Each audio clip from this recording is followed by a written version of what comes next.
संत कहते हैं जरा देखो गौर से, ध्यान से देखो।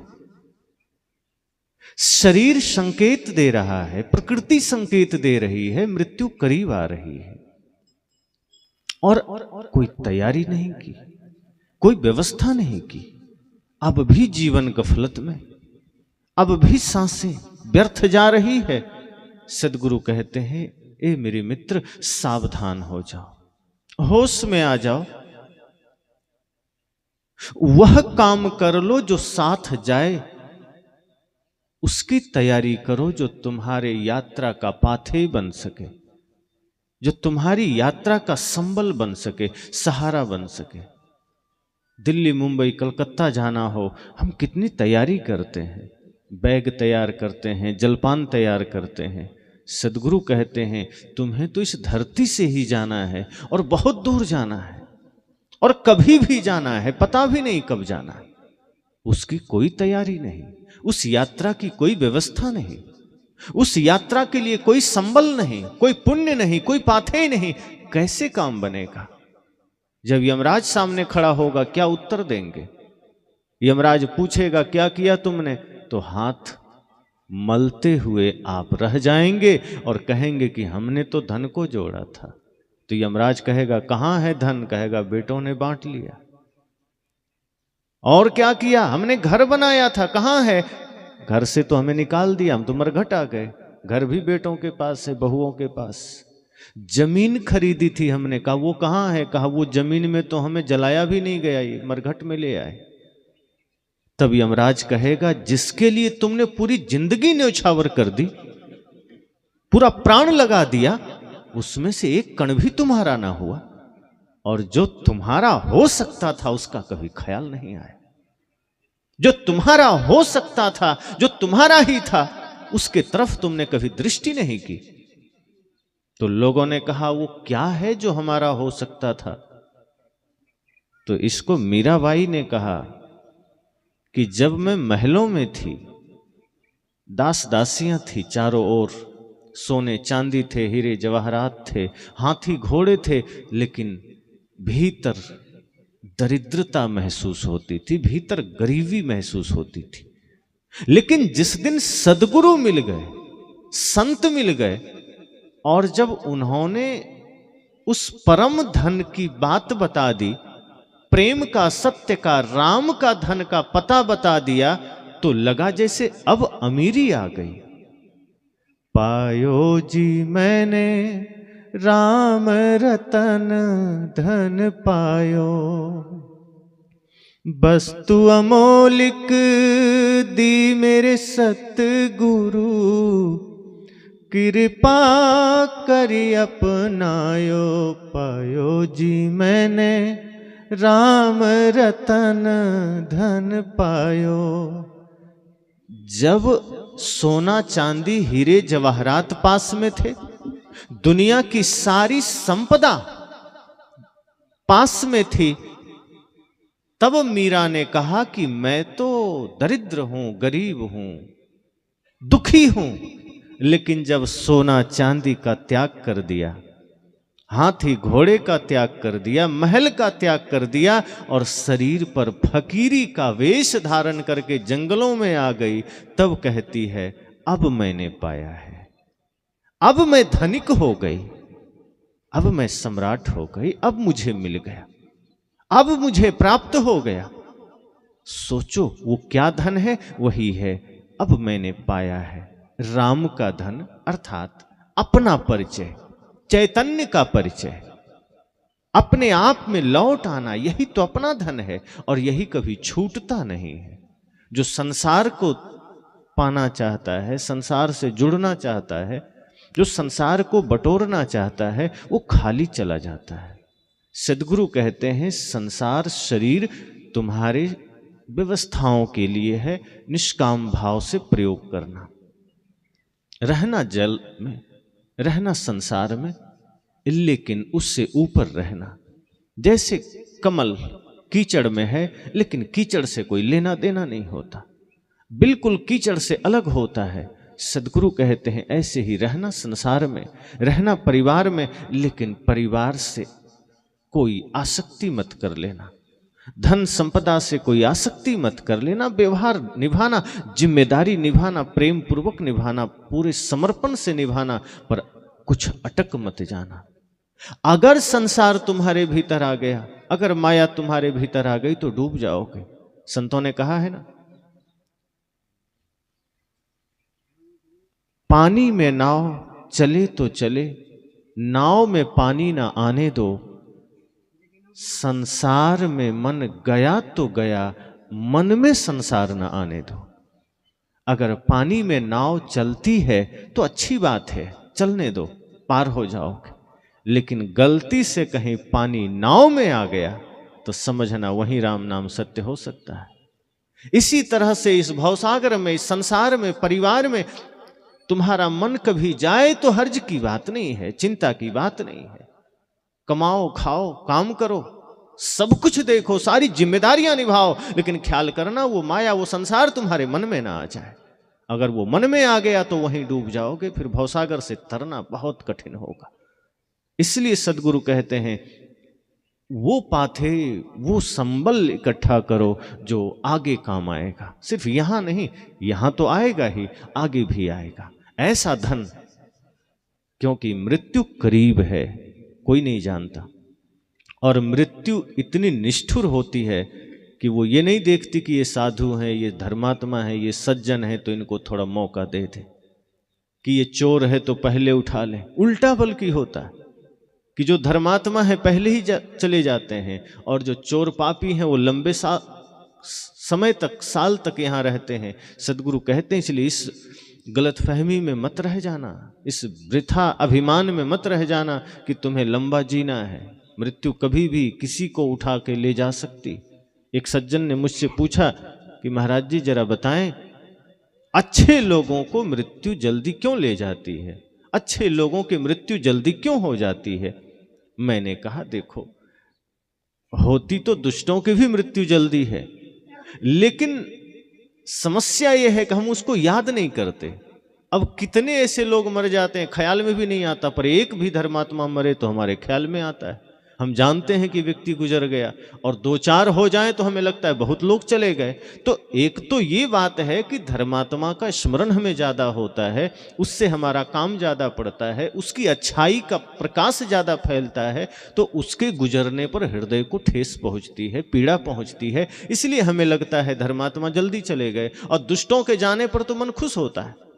और ऐसे न जाने कितने दुष्ट मर जाएं तो हमें क्या फर्क पड़ता है, फिर हम गिनने थोड़े जाते हैं कि कौन ज्यादा मरा। अब सामान्य आदमी तो ये कह देते हैं कि नहीं नहीं, अच्छे लोगों को भगवान को भी जरूरत है, इसलिए पहले बुला लेते हैं।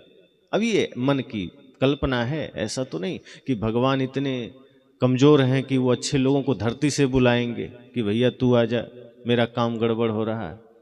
तो ऐसा कुछ नहीं है, बस यही बात है कि जाना सबको होता है। अब एक तर्क लोग ये भी देते हैं कि अच्छे लोग दूसरों के टेंशन को, दूसरे की पीड़ा को भी अपना बना लेते हैं, और इस वजह से वो डिप्रेशन में आके जल्दी चले जाते हैं। तो ये भी तर्क बहुत कारगर नहीं है, क्योंकि जो सज्जन होते हैं वो इतने मजबूत होते हैं कि दूसरों की पीड़ा का हरण तो करते हैं, लेकिन इस वजह से वो पीड़ित नहीं हो जाते। वो दूसरों की सेवा तो करते हैं, संसार की सेवा तो करते हैं, लेकिन वो उस सेवा के करते करते अपना जीवन गंवा नहीं देते। बात यह है कि अच्छे हो या बुरे हो, जाना सबको होता है। अच्छे भी जाएंगे, बुरे भी जाएंगे, अच्छा करेंगे तो भी जाएंगे, बुरा करेंगे तो भी जाएंगे, क्योंकि शमशान में सबको जाना है। शमशान का मतलब ही है जहां सबकी शान बराबर हो जाए, सम शान, जहां सबका शान सम हो जाए। वहां मृत्यु ये थोड़े देखेगी कि ये बड़ा साधु आदमी है, लंबा समय जीने दें। जब जिसका वक्त पूरा हुआ, जिसका कार्य पूरा हुआ, उसको चल देना है। और कभी कभी ऐसा भी होता है अकाल मृत्यु भी हो जाती है। तो लोग कहते हैं कि अकाल मृत्यु क्यों होती, तो इसके कुछ कारण हैं, कुछ हमारे कर्म कारण हैं, कुछ असावधानियां कारण हैं। कि मान लो हमें 80 वर्ष जीना है, 100 वर्ष जीना है, लेकिन हमने कुछ असावधानियां कर दी है, तो जीवन तो हमें मिला था 100 वर्ष का, लेकिन हमने ऐसी असावधानी कर दी शरीर के प्रति कि शरीर जीव के रहने लायक न बन सका, न रह सका, और जीव पहले ही छोड़ देता है। अब जैसे आप कोई घर बनाए और घर आपका बन के तैयार हो गया, इंजीनियर ने भविष्यवाणी कर दी कि 100 वर्ष तो कुछ नहीं होगा, निश्चिंत होकर रहो। तो घर की आयु 100 वर्ष हो गई, लेकिन 10 वर्ष में ही बड़ा भूकंप आ गया और घर जर्जर हो गया, तब निकलना पड़ेगा कि नहीं? उसी में रहेंगे तो छत नीचे आ जाएगी, फिर दब के मरोगे। तो 100 वर्ष की आयु भवन की थी, लेकिन भूकंप आया तो पहले ही जर्जर हो गई। इसी तरह से आयु शरीर की 100 वर्ष की थी, लेकिन हमने असंयम से, नशा से, दुर्व्यसन से, पाप से इस शरीर को जर्जर बना लिया। इसके अंगावयव को हमने खत्म कर दिए। अब चेतना के लिए, आत्मा के लिए, जीव के लिए इसमें रहना मुश्किल हो गया और समय से पहले वो त्याग कर देता है। लेकिन सिर्फ शरीर का त्याग हुआ है, जो पाप बच गए हैं, जो कर्म बच गए हैं, जो फल बच गए हैं, वो अगला शरीर में फिर भुगतना होगा। तो मृत्यु अंत नहीं है कि मृत्यु आ गई तो सारे पाप छूट जाएंगे, सारे कर्म छूट जाएंगे, सारे बंधन छूट जाएंगे। मृत्यु सिर्फ परिवर्तन है, ये विराम नहीं है। और वैसे भी शरीर का परिवर्तन है, आत्मा का थोड़े। आत्मा तो फिर दूसरे शरीर में जाएगी, फिर वही सारे कर्म, वही सारे बंधन, वही सारे संस्कार। इसलिए ये मत सोचना कि यहां अगर हम कष्ट में हैं और मृत्यु आएगी तो कष्ट से मुक्ति मिल जाएगी। कई बुजुर्ग कहते हैं ना कि महाराज बड़ी पीड़ा में है, बड़े कष्ट में है, हम तो कहते हैं भगवान आके मुझे ले जाओ। हालांकि ऐसा होगा नहीं, लेकिन मान लो कभी सच में भगवान आ गए कि चलो मेरे साथ, तो जाना भी नहीं चाहेगा। भले ही आदमी कितना भी कहे भगवान मुझे ले चलो। एक आदमी ऐसे ही कहता था बार बार कि हे राम मुझे ले चलो, मैं बड़ी पीड़ा में हूँ, बड़ा कष्ट में हूँ। एक दिन राम आ गए, कहा चलो। कहा कौन? कहा अरे तुम मुझे ही तो याद करते थे रोज कि मुझे ले चलो। उस आदमी ने कहा करते थे, लेकिन इतनी जल्दी आप आ जाएंगे मुझे पता नहीं था, मैं अभी कोई तैयारी नहीं किया। कहा तैयारी क्या करना, मैं ले चलूंगा। कहा नहीं अभी नहीं, अभी तो पोता का शादी देखना है। राम ने कहा तो रोज चिल्लाते क्यों थे कि मुझे ले चलो, बड़ी पीड़ा है? कहा पीड़ा है, लेकिन पोते का मुंह देख लेता हूं तो सब ठीक हो जाता है, इसलिए कम से कम थोड़ा समय दे दो भगवान, और भी लोग हैं, ले जाओ, थोड़ा मुझे मौका दे दो। पोते की शादी हो गई, फिर राम आ गए। कहा अब? कहा आप तो मेरे ही पीछे पड़ गए नहा धो के, ये क्या बात हुई? एक बार याद क्या कर लिया, आ जाओ, अब तो तुम मेरे ही पीछे पड़। अरे और भी लोग हैं धरती पर, ले जाओ, मुझे नहीं जाना। सच ये है कि कोई जाना थोड़े चाहता है, कष्ट आता है, आदमी कहता है मन तो करता है मर जाऊं, हर कोई कहता है, लेकिन सच में मरने को हो जाए तो आदमी भागने लगता है कि नहीं मुझे मरना। हाँ, चिड़चिड़ापन में, उद्वेग में, ग्लानि में या अन्य भयंकर दुख में तत्काल उस क्रोध के आवेश में, उद्वेग के आवेश में आदमी गलत कदम जरूर उठा लेता है, लेकिन अगर थोड़ी देर ठहर जाए तो कोई मरना नहीं चाहता। मृत्यु सैया पर लेटा हुआ आदमी भी चाहता है कभी और प्राण मिल जाए, और आयु मिल जाए। लेकिन और आयु मिल भी जाएगा तो भजन नहीं करेगा, फिर वो उसी में जाएगा, संसार में ही जाएगा। अगर मृत्यु सैया पर लेटा हुआ आदमी को भी कह दे यमराज की लो थोड़ा वक्त मैंने दे दिया, मृत्यु कह दे कि थोड़ा सा समय दे दिया, तो क्या लगता है वो भजन करने जाएगा? वो फिर पोता का ही मुख देखने जाएगा, वो दुकान ही देखने जाएगा, वो अंतिम घड़ी में भी खेत खलिहान का ही जायजा लेने जाएगा। वो भजन में नहीं जाएगा कि चलो अब तक भजन न किया लेकिन पुनः एक अवसर मिला है तो भजन कर ले ना, इतना माया उसको करने नहीं देगा। क्यों? क्योंकि उसका मन पहले से माया के गुलाम है। इसलिए संत कहते हैं कि मृत्यु साथ साथ खड़ी है, और बिल्कुल ऐसा भी नहीं कि कहीं से आएगी, कि चलो कभी आएगी या अचानक आएगी, नहीं, वो साथ साथ है। जिस दिन पूरा होगा निकाल लेके चली जाएगी, प्राणों को अलग कर देगी। आदमी सोचता है कभी आएगी मृत्यु, देखी जाएगी। हम इस गलत फहमी से बाहर निकल जाएं कि मृत्यु कभी आएगी, वो साथ है, साथ चलेगी, वो साथ चलती रहती है। जिस दिन उसे लगता है कि इस आदमी का सारा ब्यौरा अब बंद करने का समय आ गया, इसका खाता क्लोज करने का समय आ गया, बस वहीं कर देती। ये कहो कि हमें दिखाई नहीं पड़ती है, वरना मृत्यु तो साथ चल रही है। दिखाई तब पड़ता है जब अंतिम हो जाता है, विराम हो जाता है। संत कहते हैं प्रतिदिन प्रति क्षण जो अपने मृत्यु को देख लेता है वही तो ध्यानी है। ध्यानी हर क्षण अपनी मृत्यु को देख लेता है, और जो बेहोश आदमी है वो सिर्फ एक बार जब मृत्यु सच में पूरा विराम कर देती है तब उसको ये लगता है कि अब मृत्यु मेरी आ गई। लेकिन हमें होश सत्संग से मिलता है, और सत्संग हमें जागृत करता है कि हर क्षण आप तैयार रहो, हर क्षण होश में रहो, देख सको कि कभी भी किसी भी घड़ी मृत्यु मेरी हो सकती है, शरीर की हो सकती है। और इसका ख्याल इसलिए भी करना है क्योंकि यह हमें पापों से बचाता है। अगर मृत्यु का स्मरण निरंतर बना रहे तो हम गलत नहीं कर सकते। हम गलत तभी करते हैं जब हमें लगता है हम सदा यहीं रहेंगे। हम इस शरीर के साथ दुर्व्यवहार करते हैं, क्यों? क्योंकि लगता है यहीं रहना है। जब जाना है और शरीर ही साधन है धर्म अधर्म का, तो हम ये क्यों ना सोचें कि हमें धर्म ही करना है, हम अधर्म क्यों करें। लेकिन आज इस शरीर से हम कितना अधर्म कर रहे हैं। कई दिनों से संतजन कह रहे हैं, मैंने भी कहा कि अधर्म सिर्फ यह नहीं होता कि आप किसी का हक छीन लीजिए। पाप सिर्फ यह थोड़े है कि आप किसी के साथ दुर्व्यवहार करिए। पाप अधर्म वह भी है जो आप अपने साथ करते हैं। अगर आप नशा करते हैं, दुर्व्यसन करते हैं, झूठ बोलते हैं, चोरी करते हैं, अपने शरीर के साथ गलत कर रहे हैं, तो ये भी अधर्म है, ये भी पाप है। अगर मन में गलत चिंतन चल रहा है, ये भी पाप है। हाथ से किसी को मारना अगर ये हत्या है, तो वचन से किसी का दिल दुखाना ये भी उसी स्तर का पाप है, हत्या के स्तर का। और उससे भी बड़ा पाप है मन से किसी का बुरा सोचना, मन से किसी के लिए मृत्यु के बारे में सोचना, मन से किसी के लिए गलत सोचना। संत कहते हैं मन, वचन और कर्म ये 3 साधन हैं, और हम तीनों से पाप करते हैं।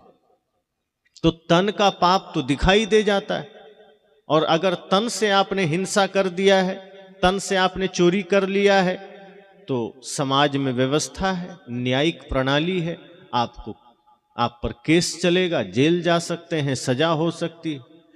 वचन से भी अगर आपने कुछ किया है गलत सलत, तो हो सकता है बड़ा केस ना बने, लेकिन जिसको आप गाली देंगे पलट के गाली दे देगा। हो सकता है ताकतवर होगा तो मार बैठेगा। लेकिन मन से अगर आपने किसी के लिए गलत सोचा है, तो कोई कोर्ट कचहरी जाना होगा? नहीं जाना होगा, क्योंकि मन से सोचा है। तो आप ये सोच लेंगे कि मन से ही तो सोचा है, थोड़े ना हम पर केस हो जाएगा। मन से ही तो किसी के बारे में गलत सोचा है, मन से ही तो किसी को मारा है, थोड़े ना हमें कोई बुरा बोल देगा। लेकिन ध्यान रखना, ये हिसाब आपके कर्म का वहां लिखा जा रहा है। अगर आपने मन से किसी के लिए गलत सोच लिया है, तो जितना भयंकर पाप हत्या करना है, उससे ज्यादा भयंकर पाप मन से गंदा सोचना है, मन से किसी को मारना है। और यहां तो आप बच जाएंगे, लेकिन जब कर्मों का हिसाब होगा तो वहां वो दंड आपको भुगतना पड़ेगा, वहां वो सजा आपको भुगतनी पड़ेगी। इसलिए मन को भी निर्मल करना है, तन को भी निर्मल करना है, वचन को भी निर्मल करना है। और ये करने के लिए बहुत समय नहीं है। इस तरह से आप देखें अपने जीवन को कि हमारे पास बहुत समय नहीं है। हम ये सोच लेते अभी तो बहुत समय है। सदगुरु कहते हैं काल करे सो आज कर, आज करे सो अब, पल में परलय होएगा बहुरी करेगा कब। लेकिन हम सोचते हैं आज करे सो काल कर, काल करे सो परसों, और इतनी जल्दी क्या पड़ी है, जीना है कई बरसों।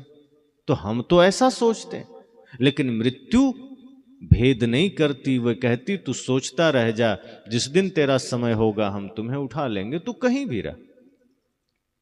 लेकिन हम सोचते हैं कि नहीं, कुछ तरकीबें निकाल लेंगे, मृत्यु से बच लेंगे, बाल सफेद हुए काले करवा लेंगे, मृत्यु को भ्रम हो जाएगी कि अभी जवान है, नहीं ले जाना। चमड़ी पर प्लास्टिक सर्जरी करवा लेंगे, मृत्यु को थोड़ा सा धोखा दे देंगे। वो हमें देखेगी नहीं, और देखेगी तो पहचानेगी नहीं कि इसका समय हो गया है। हम नई नई तरकीबें खोजते हैं शरीर को बचाने की, लेकिन सदगुरु कहते हैं मेरे भाई, काल खड़ा सिर ऊपरे तय जाग बिराने मीत, जाका घर है गैल में सोकस सोवे निश्चिंत। काल सिर पर खड़ा है, सामने भी नहीं है, बगल भी नहीं है कि तुम पर्दे डाल लो और वो देख ना सके। दूर नहीं है, वो सिर पर खड़ा है और वो कभी भी तुम्हें उठा लेगी। इसलिए काल से बचने का कोई उपाय नहीं है। काल से बचने का उपाय करते करते जिंदगी निकल जाती है और काल फिर उठा ही ले जाता है। सदगुरु कहते हैं इसलिए काल से बचने का उपाय मत खोजो, बल्कि काल जब तक नहीं आता है तब तक बढ़िया जीने का उपाय खोजो। मृत्यु से भागने की जरूरत नहीं है, मृत्यु से डरने की जरूरत नहीं है, जब तक मृत्यु नहीं आई है, क्योंकि आनी है। यह भी नहीं है कि तुम चेष्टा करोगे और मृत्यु टल जाएगी, ऐसा किसी का नहीं हुआ। जो जो जन्म लिए वसुधा पर एक दिन सब ही मरे। इस धरती पर जो भी जन्म लिया एक दिन उसको जाना पड़ा, चाहे वो कोई भी हो। तो जाना हमें और आपको भी पड़ेगा। सदगुरु कहते हैं इसलिए मृत्यु आएगी ये सत्य है, लेकिन तुम चेष्टा ये करना कि जब तक नहीं आई है तो करना क्या है, जीवन को बेहतर कर लो, जीवन को सुंदर बना लो, मन वचन कर्म को पवित्र कर लो। जैसे कोई अतिथि आपके घर आ जाए तो आप पहले से तैयारी रखते हैं कि बढ़िया आसन लगा दें, बेड लगा दें, तखत आदि लगा दें, चारपाई लगा दें, साफ सुथरी चादरें बिछा दें और उनके भोजन के लिए रोटी सब्जी आदि का प्रबंध कर दें। इतनी व्यवस्था तो लगभग सबके घर में है। क्यों? पता नहीं कब कौन अतिथि आ जाए।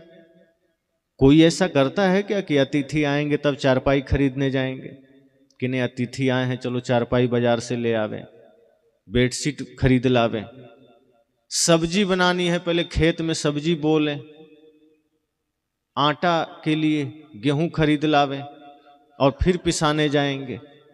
ऐसा कोई नहीं करता, सारी तैयारी पहले से होती है। अतिथि आए, आसन लगा दिया गया, उसके बाद तुरंत ताजा ताजा भोजन बना के हम अतिथि को करा देते हैं। हालांकि अब जिन्हें हम अतिथि कहते हैं अब वे अतिथि नहीं है, क्योंकि अतिथि का मतलब होता है जो बिना तिथि के आ जाए, बिना सूचना के आ जाए, जो बिना जानकारी के आ जाए। अतिथि मतलब जिनका पता ना हो, उनकी तिथि का, उनके समय का पता ना हो।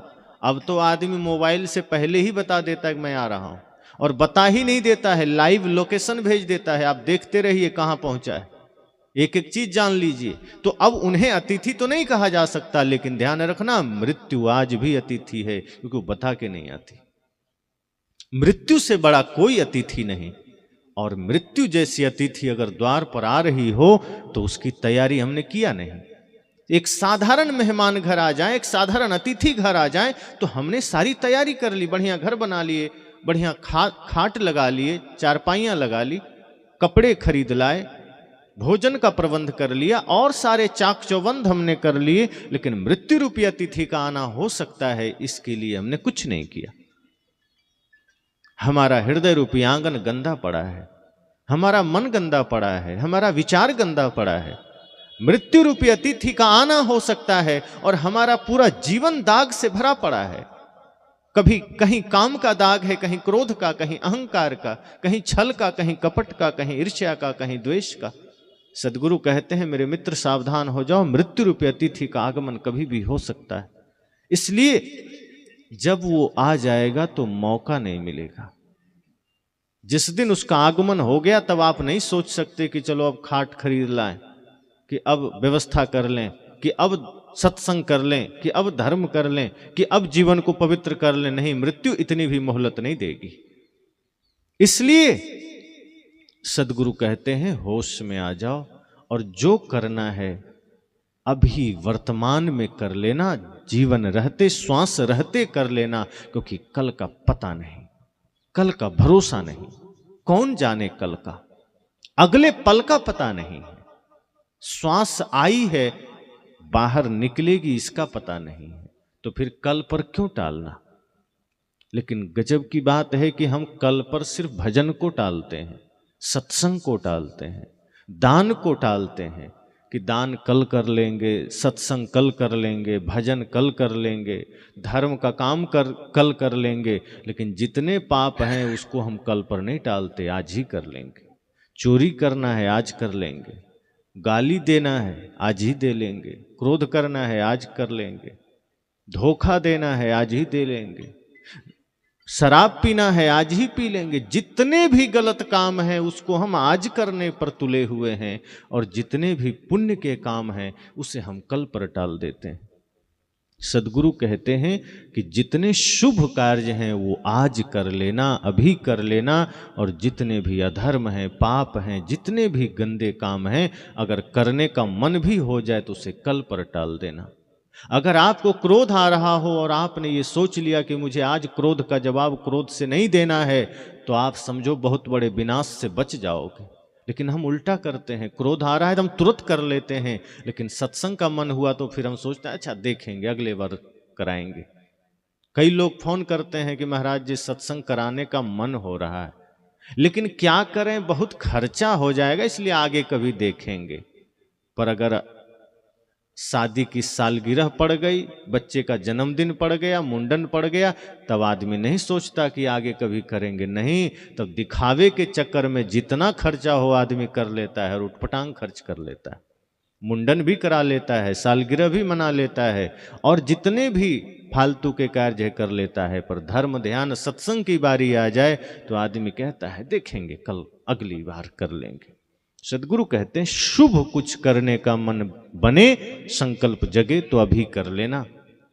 अगले पल का भरोसा नहीं है, जीवन का ठिकाना नहीं है, मृत्यु साथ साथ चल रही है, तुम जहां हो वहीं मृत्यु खड़ी है, बस दिखाई नहीं दे रहा है। और जो देख लेता है वही समझो जाग गया, जो जान लेता है समझो वही होश में आ गया। इसलिए सदगुरु कबीर कहते हैं हर आगमन का प्रस्थान होता है, हर उदय का अस्त होता है, हर जन्म की मृत्यु होती है। और इसीलिए हमें सूर्यास्त में अपने जीवन का सूर्यास्त देखना चाहिए, क्योंकि ये जीवन का उदय हुआ है तो अस्त भी तो होगा। जैसे अभी सूर्योदय हुआ है तो दोपहर होगी, फिर शाम हो जाएगी। पर हम सबके जीवन का जो सूर्योदय हुआ है, क्या ये गारंटी ले सकते हैं कि हमारे जीवन का भी दोपहर होगा तब शाम होगी? बाहर तो ये फिक्स है, तय है कि सूर्योदय हुआ है तो दोपहर के बिना शाम नहीं हो सकती।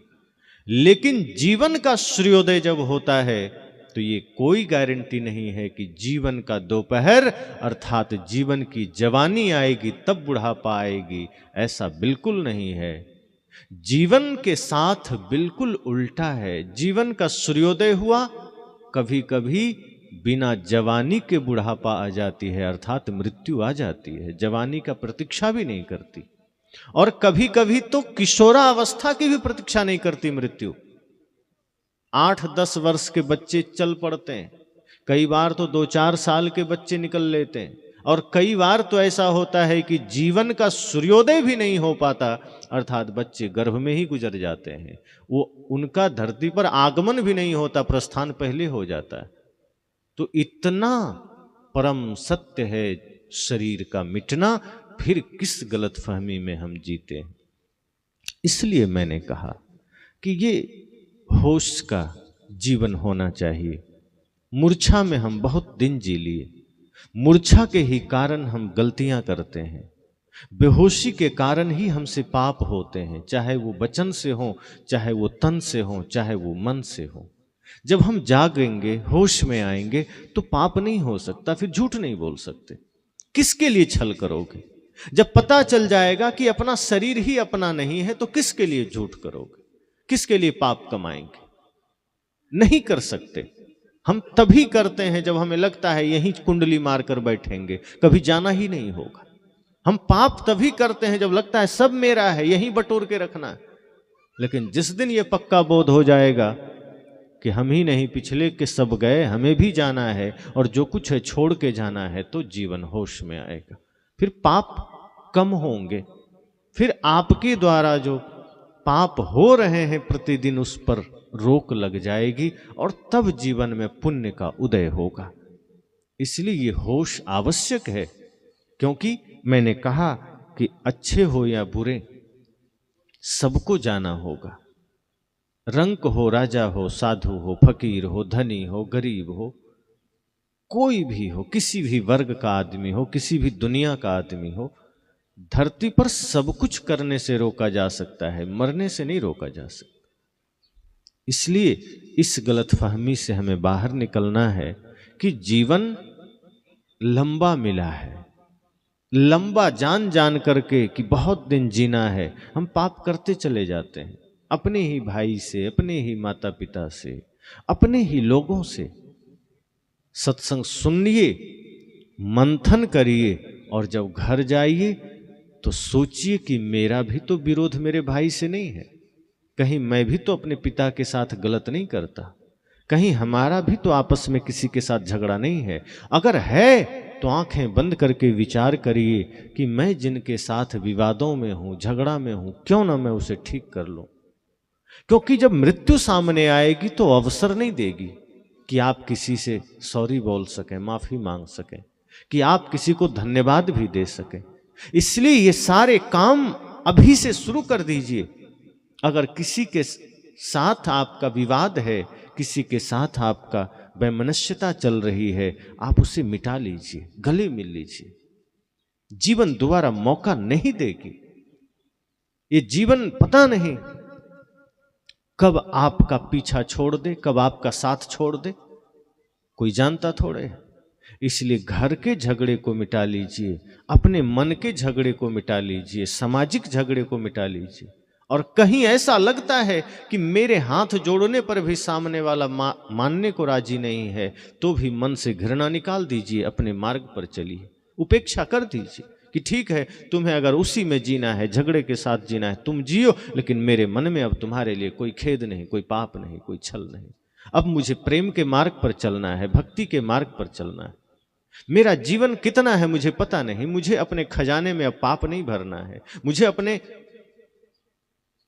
पोटली में अब गंदगी नहीं भरनी है। अब मुझे इसमें सत्य का सौदा करना है, प्रेम का सौदा करना है। साहब ने कहा है ना, अरे दिल गाफिल गफलत मत कर, एक दिन जम तेरे आवेगा। एक दिन यमराज आएगा और वो ले जाएगा, लेकिन हम आए क्यों थे इस धरती पर? सौदा करने आए थे। सौदा करन को याजक आया, पूंजी लाया मूल गमाया। प्रेम नगर का अंत ना पाया, ज्यों आया त्यों जावेगा। सदगुरु कहते हैं कि इस संसार में हम सौदा करने आए थे, ज्ञान का, भक्ति का, प्रेम का, लेकिन हम तो जो पुण्य कुछ लेकर आए थे वो भी लुटा के यहां से पाप कमा कर जा रहे हैं। जो पूर्व का कुछ हमारा पुण्य रहा होगा, जो कुछ धर्म का सहारा रहा होगा, वो यहां हमने वो भी गंवा दिया, छल करके, लड़ाई करके, झगड़े करके। सदगुरु कहते हैं मेरे भाई होश में आ जाओ, जो तुम्हारा पूरा पुण्य था पहले का, वो तो तुमने खो दिया। इस जीवन में भी कोई पुण्य का काम नहीं किया और लगे रहे संसार के पीछे। अब तुम्हारा पिछला भी पुण्य गया, इस जीवन में भी तुमने पुण्य नहीं कमाया, और सारी अच्छी कमाई तुम यहीं गंवाकर अब तुम यहां से जा रहे हो। अब तुम गोता खाओगे, अब तुम डूबोगे, अब तुम्हें पछताने का अवसर नहीं मिलेगा। इसलिए हम सबको होश के साथ चलना है।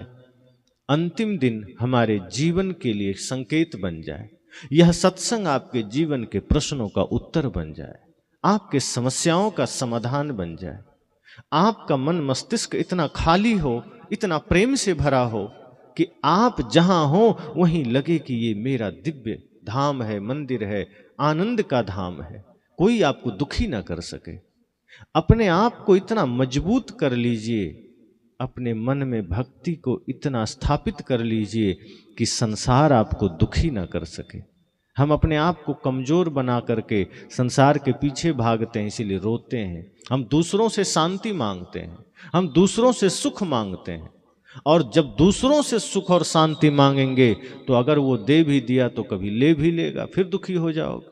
सदगुरु कहते हैं दूसरे आपको सुख शांति नहीं दे सकते, क्योंकि वो भी किसी से मांग रहा है। यहां हर कोई भिखारी है, सब मांग रहा है। इसलिए सुख और शांति चाहिए, अपने भीतर पैदा करो, अपने भीतर प्राप्त करो। जो अपने भीतर जान गया कि सुख अपने भीतर है, शांति अपने भीतर है, अर्थात स्वयं में लौट आने पर है, उसे फिर कभी कोई दुखी नहीं कर सकता।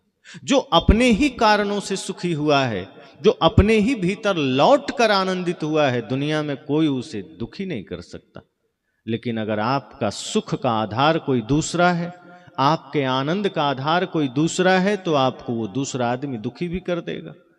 अगर आप घर के वजह से सुखी हैं तो घर अभी खराब हो जाए आप दुखी हो जाएंगे। अगर आप पत्नी के रूप के वजह से सुखी हैं तो पत्नी बूढ़ी होगी, आप दुखी हो जाएंगे। अगर आप धन के वजह से सुखी हैं, धन छिन जाए, आप दुखी हो जाएंगे। लेकिन अगर आप अपने वजह से सुखी हो जाएं, अपने विकारों के त्याग करके अपने भीतर लौट आए और तब सुखी हो जाएं, तो संसार आपको दुखी नहीं कर सकता है। ये उदाहरण ऐसा ही है जो मैं अक्सर देता हूं कि जैसे टंकी में आप पानी भरें तो टंकी 1000 लीटर की हो चाहे 50,000 लीटर की हो, उस टंकी से अगर 1 गिलास पानी भी बाहर आएगा तो टंकी में 1 गिलास पानी कम हो जाएगा, कहीं से आएगा नहीं, भरना पड़ेगा। बाहर से आप जो कुछ भी भरते हैं टंकी में पानी भरें तो उसमें से जो भी निकलेगा कम हो जाएगा। लेकिन कुआं में, बोर में पानी आप 10 बाल्टी भी निकाल लें तो कम होगा, क्योंकि उसका अपना है, उसमें कहीं से डाला नहीं गया है। वो पानी उसका अपना है, उसका स्रोत खुद है। और जो खुद के स्रोतों में आ गया, जो खुद को ही पा लिया, उसमें से आप कितना भी निकाल दो वो घट नहीं सकता है। और यदि बाहर किसी टंकी से निकाल लिया तो घट जाएगा। ऐसे ही संसार से बटोरा हुआ सुख से आप सुखी हैं और उसमें से 1 कण भी निकलेगा तो आप दुखी हो जाएंगे। लेकिन अगर अपने मनोविकारों पर विजय पाकर, अपने समस्त विकारों का त्याग करके अपने भीतर लौट आएं और अपने भीतर के सुख को जागृत कर लें, तो पूरी दुनिया को भी सुख बांट दोगे तो आप दुखी नहीं हो सकते। फिर आप तभी सुख बांट भी सकते हो। बाहर से उधार लिया हुआ सुख कभी बांटा नहीं जाता। दूसरों से उधार ली हुई शांति कभी दूसरों की दी नहीं जाती। जो आदमी खुद कर्ज ले रहा हो वो आदमी दूसरों को उधारी नहीं दिया करता, वो तो उसी कर्ज को चुकाने में लग जाता है। लेकिन जो अपने धन का खुद अर्जन करता है, जो अपने बल का खुद अर्जन करता है, वही संसार को धन और बल देता है। इसलिए अपनी शांति, अपना सुख,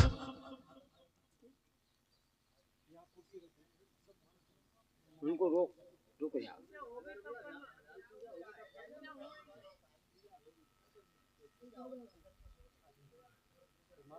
ये भैया इनको रोकना उधर।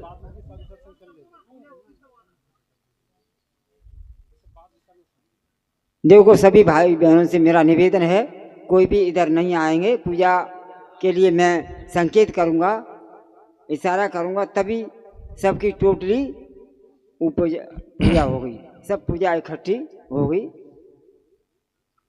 लो अपना जहां दुनिया वालों हम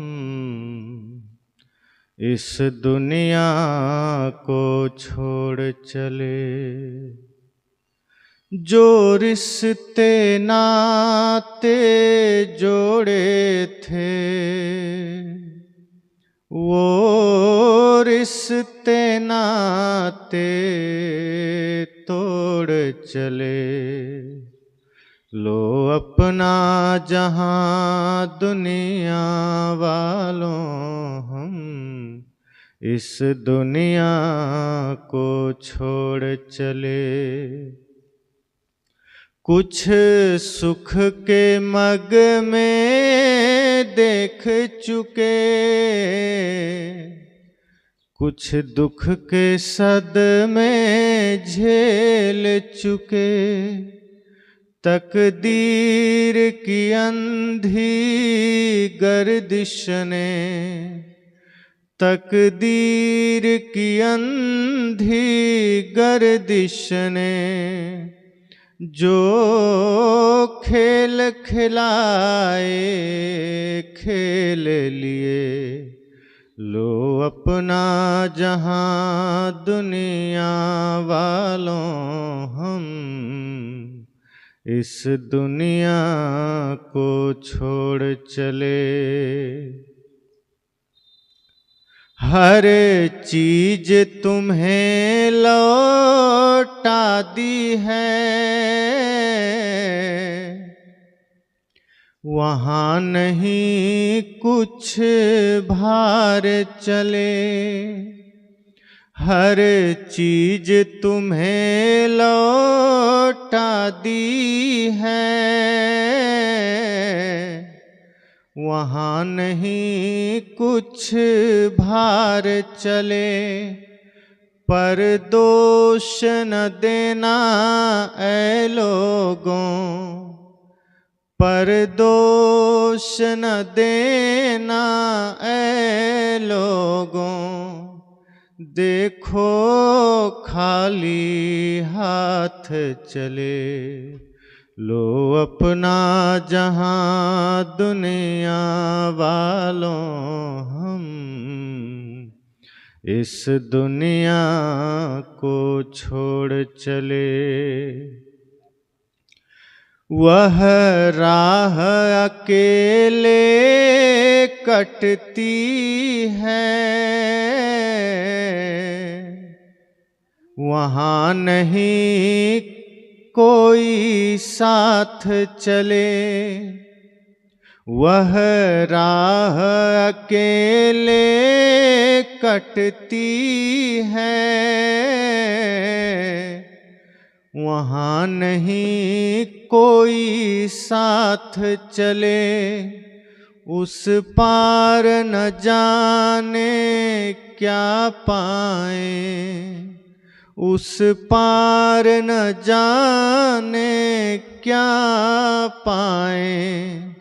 इस पार तो सब कुछ हार चले।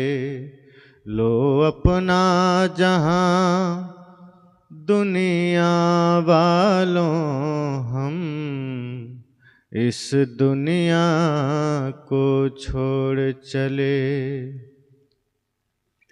जो रिश्ते नाते जोड़े थे, वो रिश्ते नाते तोड़ चले। लो अपना जहां दुनिया वालों हम इस दुनिया को छोड़ चले। इस भजन में संत कहते हैं कि हर आदमी यह संकल्प लो कि यहां से जब जाओगे तो सब छूटेगा, सब बिखर जाएगा। इस मिथ्या जगत को अपना मान मान कर जीना ही तो भ्रम पैदा करना है, दुखी होना है। इसमें कुछ पंक्तियां है जो आप ध्यान देंगे। हर चीज तुम्हें लौटा दी है, मानो ये आत्मा शरीर सहित आप सबसे कह रहा है कि अब तो तुम्हें सब लौटा दिया, ये शरीर भी लौटा दिया, ये धन जमीन सब लौटा दिया। क्यों? वहां नहीं कुछ साथ चले, कुछ साथ कुछ भार नहीं चल सकता, एक तिनका भी ले जाने में असमर्थ हो। इसलिए ये आत्मा कहती है कि सब तुम्हें लौटा दिया, क्योंकि ले भी तो नहीं जा सकते, लौटाना ही पड़ेगा। अगर आज ये व्यवस्था हो जाए कि नहीं सब ले जा सकते हो, तो आदमी दुखी होना ही छोड़ देगा। आदमी मरने से थोड़े डरता है, मृत्यु डर का कारण नहीं है, जान लेना। मृत्यु से आप भयभीत नहीं हैं। अगर मृत्यु भय का कारण होता तो सीमा पर इतने जवान शहीद होते हैं, हम लोग भोजन छोड़ देते। पड़ोस में कोई मर जाए तो हमें दुख नहीं होता, अपना कोई गुजरता है तब दुख होता है। तो मृत्यु भय का कारण होता तो किसी की भी मृत्यु होती हम भयभीत हो जाते, किसी की भी। लेकिन किसी की भी मृत्यु से हमें भय कहां होता है।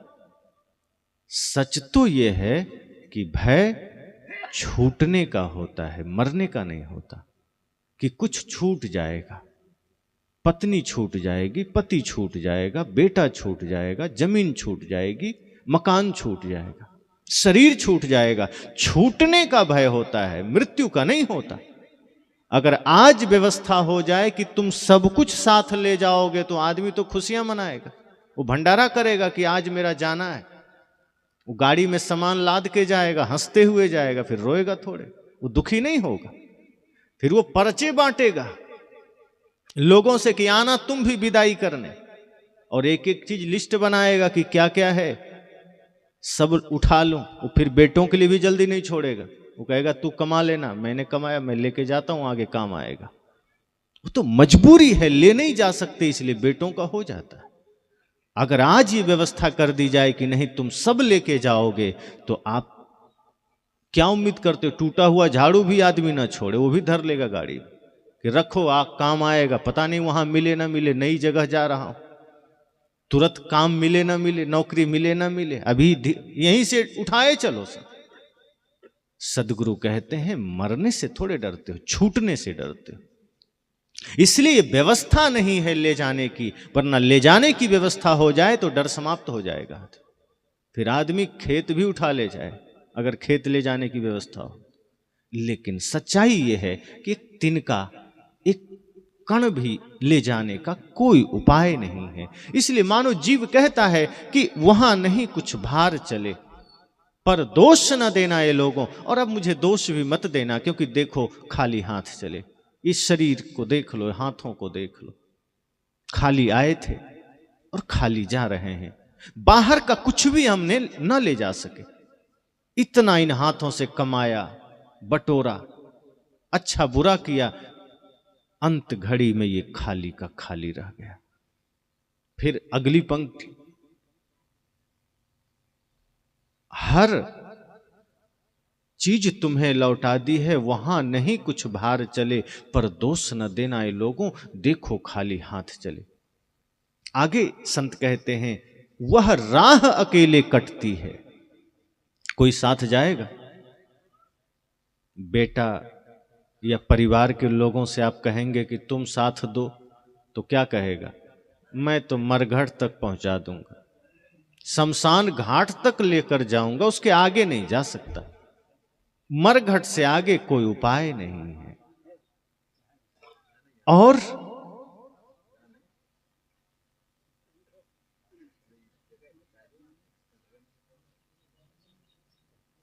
वह राह अकेले कटती है, वहां नहीं कोई साथ चले, कोई साथ नहीं जा सकता। धन से कहोगे कि तुम मेरे साथ चलो, धन कहेगा मैं तो मरघट तक भी नहीं जाऊंगा, मैं तो बैंक में रह जाऊंगा या तुम्हारी तिजोरी में रह जाऊंगा, मैं तो आगे भी नहीं जा सकता। परिवार से कहोगे, वो कहेगा ठीक है, घर से तो बाहर निकल जाएंगे, मरघट तक पहुंचा देंगे।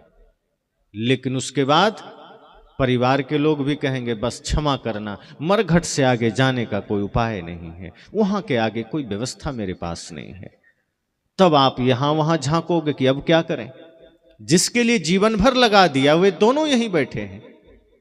धन कहता है मैं तिजोरी से बाहर नहीं निकल सकता, परिवार कहता है कि मरघट से आगे नहीं जा सकता।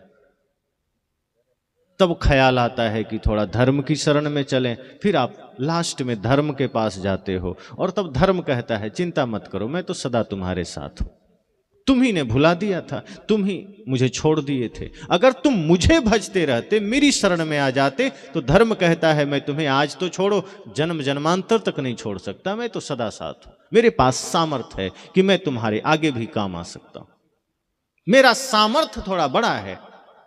ये धन, ये संपदा, ये रिश्तेदार के पास सामर्थ्य नहीं जो तुम्हारे जीवन के बाद भी जा सके। लेकिन धर्म कहता है मेरी शरण में आ जाओ। तभी तो बुद्ध ने कहा था धम्मं शरणं गच्छामि, धर्म की शरण में आ जाओ, सत्य अहिंसा प्रेम करुणा को धारण कर लो। तब धर्म कहता है कि फिर मेरे पास सामर्थ्य है, मेरे पास उपाय है, मेरे पास व्यवस्था है।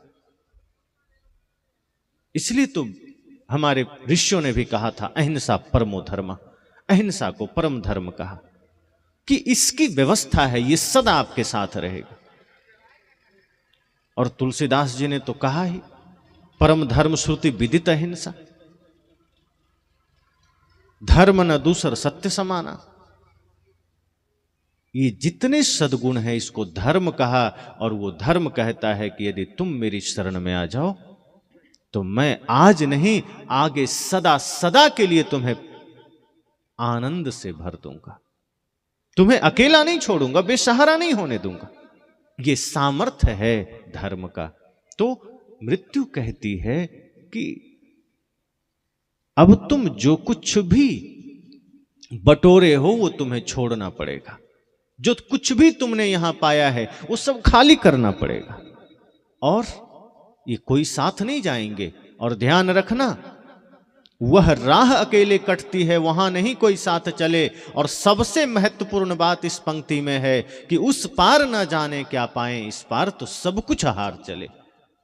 संत कहते हैं कि उस पार का किसी को पता थोड़े है, मृत्यु होगी और उधर क्या बनोगे पता थोड़े है, किस जन्म में जाओगे, कहां जाओगे, स्वर्ग जाओगे, नरक जाओगे, आदमी बनोगे, सांप बनोगे, बिच्छू बनोगे, बैल बनोगे, कुत्ता बनोगे, कोई नहीं जानता।